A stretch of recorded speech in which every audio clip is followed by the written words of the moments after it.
We've all heard them, those strange, whispered challenges passed around like ghost stories at a sleepover. The kind of dares that start with, turn off the lights, or stand in front of the mirror, or say this name 3 times. They seem like child's play on the surface, games. But beneath the surface of these so-called games lies something darker, something older. It's a modern echo of ancient rituals and forgotten beliefs. Games like Bloody Mary, The Elevator Game, and The Midnight Man all fall under the same chilling category: paranormal games. They're more than internet challenges. They are rituals in disguise. Throughout human history, people have sought ways to connect with the unknown, whether through seances, divination, or sacrifices. The idea of reaching out to forces beyond our comprehension is not new. What has changed is the packaging. In our digital age, these rituals no longer hide in shadows or behind locked temple doors. They are viral, they are trending, and they are wrapped in the appearance of harmless fun. People laugh about them, film them, upload their experiences to social media. But the truth is, behind the smirks and filters, there are rules. There are consequences. These games are structured often with very specific times, places, and steps. And that's not accidental. That kind of structure isn't just to make the challenge more dramatic. It mirrors real ceremonial practices, step-by-step rituals, timed actions, prohibited words. These aren't the creations of bored teenagers. They follow a pattern as old as mysticism itself, which makes you wonder, who designed the first one? Among these chilling challenges, the haunted bath game, also known as Daruma-san, stands out. It doesn't rely on blood or ancient symbols. It requires only you, a bathtub, and the silence of midnight. But what it unlocks is far from innocent. What makes this particular game so uniquely terrifying is that it blends intimacy with isolation. The bathroom is one of the few places where we are truly alone and vulnerable. Add to that water, an element long associated with spirits, mirrors, and portals, and you begin to understand why this ritual grips the imagination so tightly. Paranormal games like this one attract a specific kind of person, not just thrill seekers or adrenaline junkies, but people who want to brush against the veil of something unexplainable. They want to believe that there's more to life than the visible, more to this world than just concrete and routine. These games give people that brush with the unknown, that shiver of being watched, that question that lingers long after the lights are back on. What if something really did happen? And then there are those who go a step further, the ones who don't just play for curiosity, but for desperation. Some want answers, some want revenge, some want connection. For them, these rituals are more than internet lore. They're a cry into the void, hoping someone or something might answer. And maybe, sometimes, something does. The haunted bath game taps into those fears in a very specific way.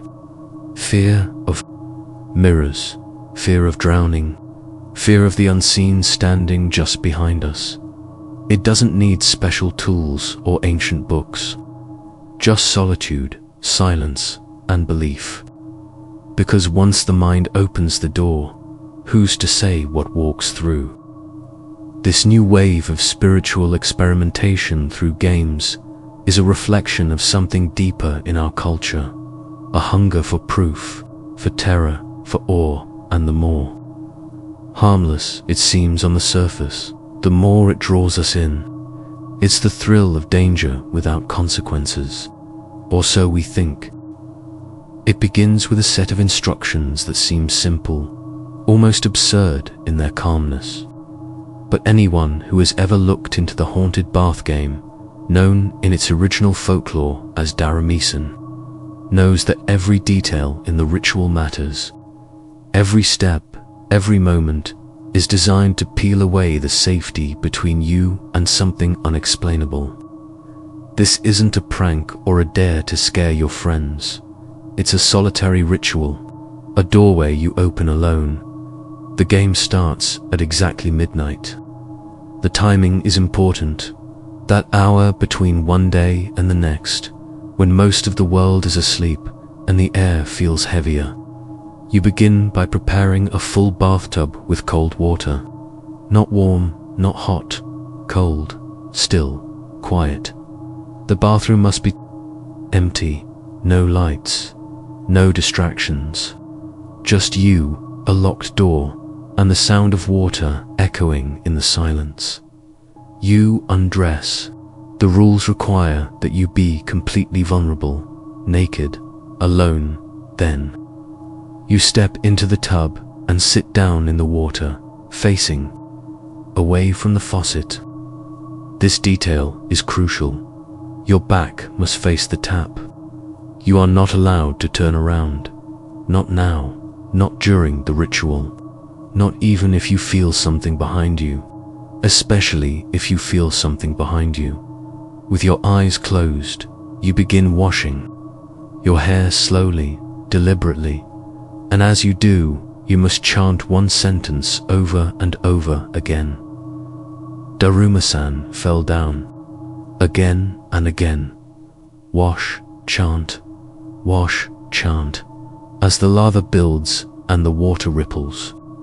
You're supposed to focus your mind on the image of a woman, not just any woman. A woman slipping and falling in a bathroom, her head striking the faucet, the wet, metallic thud of her skull cracking, her eye gouged out, her limbs collapsing, her body submerged. It's not just a thought, it's a vision. The more you chant, the more real it becomes. The game is designed to force you into a trance-like state where your imagination becomes a portal, and then the next part begins. You'll feel a presence, cold, watching, close. That's when you must ask yourself, not out loud, is she here? And if she is, you'll know. Because her image will no longer be in your head. She will be in the room with you.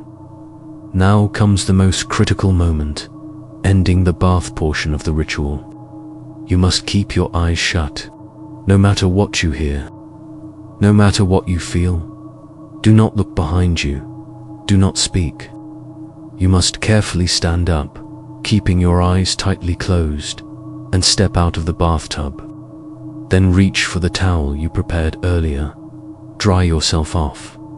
Eyes still shut. Move. Slowly, surely. No mistakes. Next, you open the door, step out of the bathroom, and go straight to sleep. You must not speak to anyone. You must not look at any mirrors. You must not turn on any lights. Silence and darkness must follow you to bed. Because if you've done everything correctly, you've just invited a spirit into your world. One that will follow you for the entire next day. The bathroom becomes a space of summoning. A place that felt so ordinary now feels charged, dangerous. That small, tiled room that once represented privacy now becomes the very location where the veil between the living and the dead is torn. All it takes is the right setting, the right time, and the willingness to follow the instructions, no matter how strange they seem. The haunted bath game is a ritual in disguise, cloaked in the innocent word game, but containing layers of meaning, belief, and danger that reach far deeper than most are willing to admit. She is not just a ghost. She is a story, a symbol, and a warning woven deep into the fabric of forgotten folklore. In Japan, her name is Daruma-san, a name that sounds harmless, even playful, but her origin is anything but. Daruma-san is believed to be the spirit of a woman who died in a horrific accident, one that happened in a place so mundane, so ordinary, that it makes her tale all the more disturbing. A bathroom, a slip, a fall, her body hitting the cold ceramic, her eye crushed, or gouged out, depending on which version you hear, becoming the symbol of her eternal grudge. And now she waits. The story goes that Daruma-san was a young woman who died under gruesome circumstances. Some say she was murdered, others say it was an accident. But in every version of the tale, there is blood, water, and pain. Her death was not peaceful. It was filled with fear and betrayal. The spirit that lingers from her tragic end is not seeking peace. She is seeking something else. Attention, recognition, perhaps even vengeance. Her presence is not one of a ghost who merely haunts. She pursues, she clings, she follows. Unlike the spirits in many traditional ghost stories, Daruma-san is personal. She doesn't haunt a house or a graveyard. She attaches herself to you.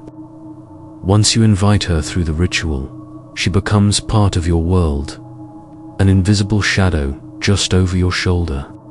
Her origin gives her purpose. She is not random. She is not chaotic. She is focused. And once her one remaining eye locks onto you during the ritual, she begins to follow. It's that single eye that players talk about the most. They say it appears in flashes, in reflections, in dreams, always unblinking, always watching. That eye is more than just a wound. It's a symbol of the price she paid. And now it becomes the very tool she uses to track her target. Some believe the loss of her eye in death gave her a kind of supernatural vision, a way to pierce through reality, to lock onto a soul the way a predator watches its prey. You become marked, watched, hunted. What makes Daruma-san's legend so frightening is its subtlety. There's no initial explosion of terror, no jump scares. Her presence builds slowly, creeping into your mind and your surroundings.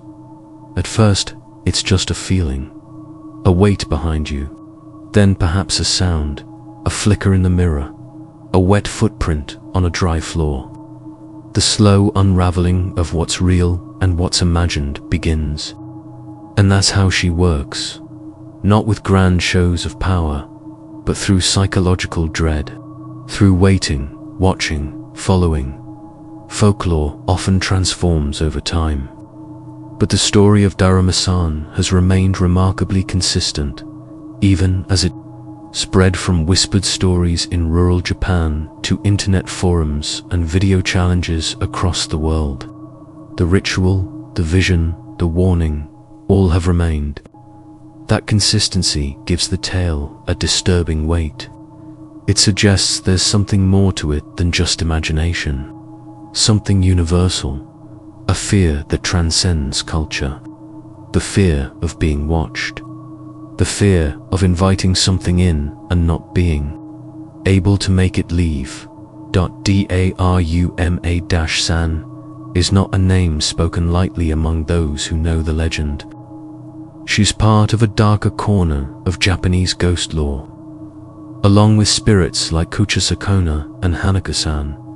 Female figures with tragic pasts, driven not by pure evil but by rage, sorrow, and pain. These are not villains, they are victims, twisted by death into something relentless. They become a reflection of our guilt, our curiosity, our arrogance in thinking we can play with forces we barely understand. Daruma-san is a reminder that some spirits do not forget, do not forgive, and never truly rest. When the sun rises the next morning, the ritual is far from over. In fact, the true terror of the haunted bath game begins not in the dark, echoing stillness of the bathroom, but in the silence of the day that follows. After you've stepped out of the tub, dried yourself off without opening your eyes, and drifted into sleep, you awaken with more than just memories. You awaken with a presence, The moment your eyes open, she is with you. Most players report feeling it immediately. An unnatural weight in the room, a sensation that the air has changed. Some say the light feels dimmer, colder. Others claim to feel a pressure near their neck or back, a tingling that refuses to fade. It's as if something is watching them from just behind their shoulder, and they're right. Daruma-san is now following them. The rules are very clear. From this point forward, you must be constantly aware of her presence. She is always there, a few steps behind you, never speaking, never resting, but she is not still. Throughout the day, she will slowly get closer, inch by inch, hour by hour. What was once a distant shadow becomes a closer form.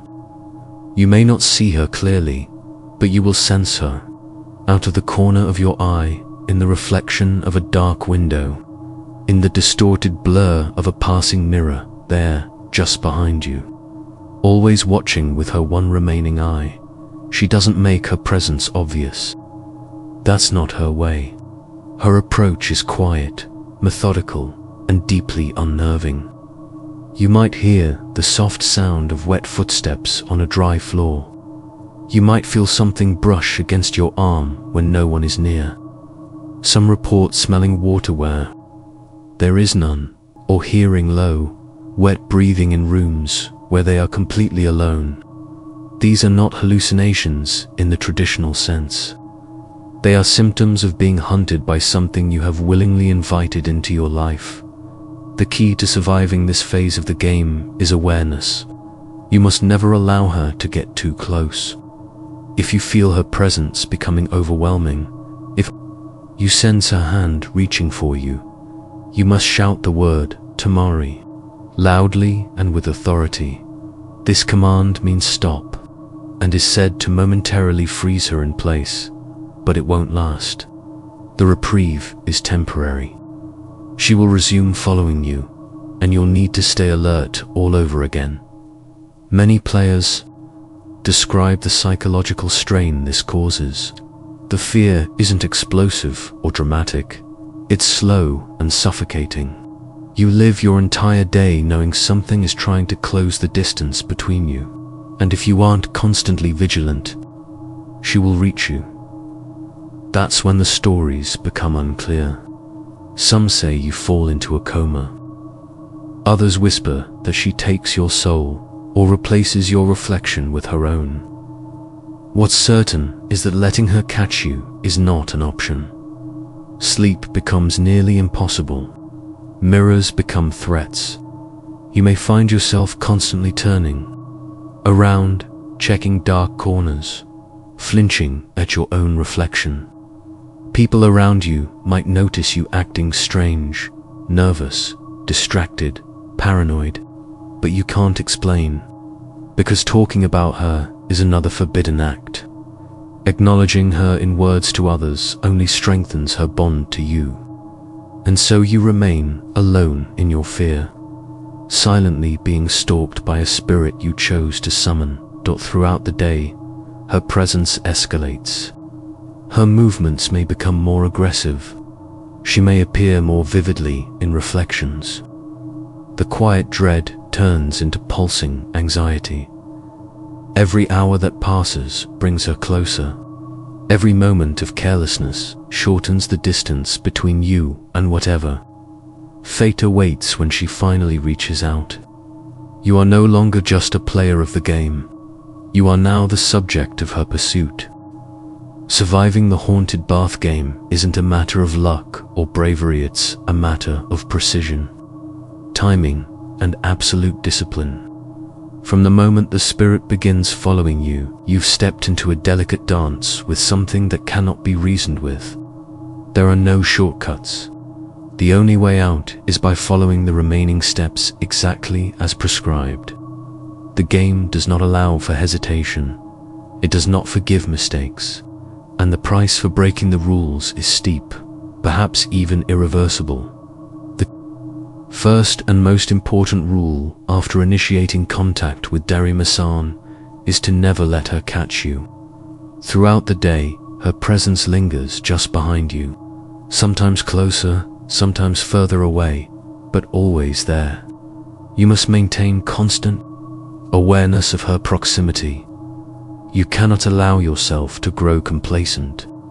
Even one careless moment, looking down at your phone too long, turning your back to a mirror, closing your eyes for more than a blink, can give her the chance to get too close. If at any point during the day you feel her hand reaching out to touch you, you must immediately turn your head slightly and shout Tamari with force. The word itself means stop, and it is the only verbal command you are allowed to use during the entire duration of the ritual. It acts like a freezing spell, halting her for a brief moment in time. But the effect doesn't last. It buys you seconds, maybe a minute, to put distance between yourself and the entity once more. You are only allowed to use this command sparingly. The folklore is unclear about how many times it works, but the belief is that it becomes less effective the more you rely on it. The power of the ritual depends on your restraint, your awareness, and your discipline. Each time you say it, you risk weakening its effect. That's why seasoned players, or those who've dared to play more than once, will tell you to reserve it only for moments of true desperation. As the day progresses, you will feel her draw nearer. Her signs become more apparent. The sound of footsteps echoing on floors that should be silent, shadows that stretch too far, an invisible pressure that lingers just over your shoulder. This build-up is not random. It's meant to escalate your fear, to test your ability to maintain control. And you must. Fear gives her strength. Panic gives her power. You must remain calm even as every instinct in your body screams that something is terribly wrong. Eventually, when you feel you can no longer maintain the game, when you know that she's grown too close, too strong, you must prepare to end it. Ending the game is not as simple as just deciding to stop. It must be done at the right time and with complete precision. You must wait until you sense her just behind you, close enough to feel but not yet touching. Then, with sudden speed, you must spin around, locking your eyes onto her form, and shout the word Kita, which means, I cut you off. This moment is everything. Your timing must be perfect. You only get one chance. If she is not close enough, she will not be banished. If you spin too late, she may already be touching you. And if you fail to look directly into her eye, the ritual remains open. She will continue following you. In some stories, those who fail to cut her off properly are never seen the same again. They speak of strange behaviors, of growing distant, of staring into mirrors too long and too often, as if part of them never fully returned. The game must be ended before midnight. If you fail to complete the ritual before the day ends, you forfeit your only chance of escape. After midnight, the rules change. The spirit is no longer a visitor. She becomes a resident, attached to your life like a shadow you can't run from. Every ritual has its skeptics. Every ghost story has its critics. And the haunted bath game is no exception. For every person who swears they felt a presence behind them after chanting Daruma-san fell down, there's someone who laughs it off as superstition, a social media gimmick, or a psychological trick. But the line between what's real and what's imagined becomes dangerously thin. When you willingly place yourself in a ritual designed to strip away your sense of safety, whether or not you believe in ghosts, the effects of the game are undeniably real for those who play. Some experts argue that rituals like these work not because of supernatural forces, but because of how they manipulate the mind. You isolate yourself. You create a strict set of instructions. You build anticipation and fear. And then, in the quietest moments, your own thoughts begin to betray you. You hear things that aren't there. You feel a touch that never happened. You become hyper-aware of every creak, every flicker of shadow, every sound that would normally pass unnoticed. Fear sharpens your senses to the point of distortion. But this explanation doesn't satisfy everyone. There are those who believe that what begins as a mental trick can actually become something more. That the ritual opens a kind of doorway, not a physical one, but a psychological and spiritual one. And once you open that door, something might answer. Not because the ritual has magical power, but because belief itself is powerful. Enough belief, enough fear, enough focus, and the boundaries that separate our world from others begin to weaken. The mirror, the water, the darkness, all of these elements have long been associated with spiritual reflection and paranormal activity. In countless cultures, mirrors are considered portals, places where the soul can be seen or lost. Water is often a symbol of the unconscious, of death, and of passage between worlds. The bathroom, with its isolation and intimacy, becomes the perfect stage for something unseen to reach through. This is why many who play the haunted bath game report such vivid and disturbing experiences, because even if it is all happening in the mind, the effects are real. Panic, paranoia, insomnia. Some players report not being able to sleep for days after. Others refuse to use mirrors or turn off the lights when bathing. The fear lingers, not because they saw something directly, but because they felt something they can't explain. Then there's the other side, the accounts that go beyond fear and into something more sinister. Stories of figures glimpsed in mirrors long after the game ended. Dreams of a woman with one eye standing at the foot of their bed. Objects moved, electronics flickering, pets staring at empty corners of the room. These are the kinds of details that don't fit neatly into a psychological explanation. And these are the stories that give the game its lasting power. What truly makes the haunted bath game the world's most terrifying isn't just the ritual itself, it's what it represents. It's a test, a challenge to your courage, your mind, and perhaps even your soul. It dares you to make yourself completely vulnerable, to perform something ancient in nature while alone and afraid. And the scariest part, you won't know if it worked until after the lights are back on, until you step out of the tub, until the day begins and you start to feel that someone or something is just a little too close. The real terror isn't in the bath. It's in everything that comes after. Because once you've played, even if you followed every rule, there's always that doubt, that lingering thought in the back of your mind, that chilling question you'll carry with you into the next night and the next. What if she's still here?